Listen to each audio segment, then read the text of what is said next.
Duck, the Great Western engine, worked hard in the yard at the big station.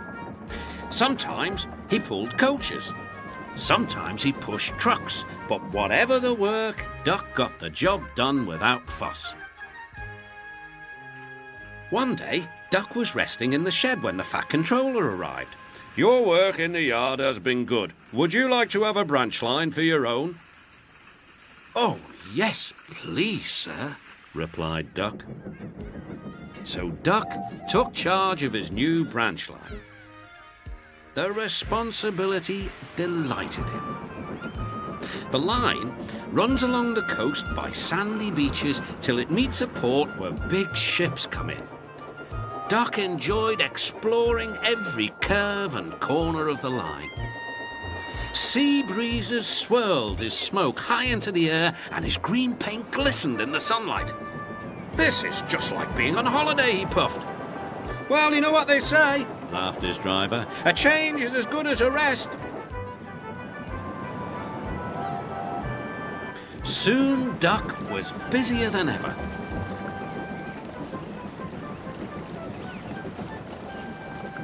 The Fat Controller was building a new station at the port, and Duck pushed the trucks wherever they were needed. Bertie looked after Duck's passengers, and the other engines helped too, but the work took a long time.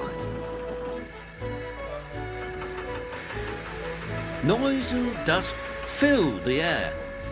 "Don't worry," whistled Toby. "The station's nearly finished." "And on time too," said Duck, thankfully. Duck felt his responsibility deeply and talked endlessly about it. "You don't understand, Donald, how much the Fat Controller relies on me." "Ach, aye," muttered Donald sleepily. "I'm Great Western, and I—" "Quack, quack, quack." "What?" "Ye heard? Quack, quack you go. Sounds like you'd an egg laid. Now wheesht and let an engine sleep." "Quack yourself," said Duck indignantly. Later, he spoke to his driver. "Donald says I quack as if I'd laid an egg." "Quack, do you?" pondered his fireman. He whispered something to Duck and his driver. They were going to play a joke on Donald and pay him back for teasing Duck.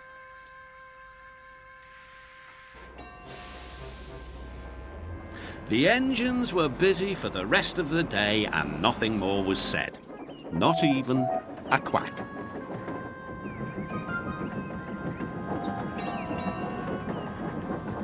But when at last Donald was asleep, Duck's driver and fireman popped something into his water tank. Next morning, when Donald stopped for water, he found that he had an unexpected passenger aboard. A small white duckling popped out of his water tank. "Nay, who's behind this?" laughed Donald. The duckling was tame. She shared the fireman's sandwiches and rolled in the tender. The other engines enjoyed teasing Donald about her. Presently, she grew tired of travelling and hopped off at a station, and there she stayed. That night, Donald's driver and fireman got busy, and in the morning, when Duck's crew arrived, they laughed and laughed. "Look, Duck! Look what's under your bunker! It's a nest box with an egg in it!" Donald opened a sleepy eye. Will. You must have laid it in the night, Duck, all unbeknownst." Then Duck laughed too. "You win, Donald. It'd take a clever engine to get the better of you." There's a pond near the duckling station. Here she swims and welcomes the trains as they pass by. The station master calls her Dilly. To everyone else, she is always Donald's duck.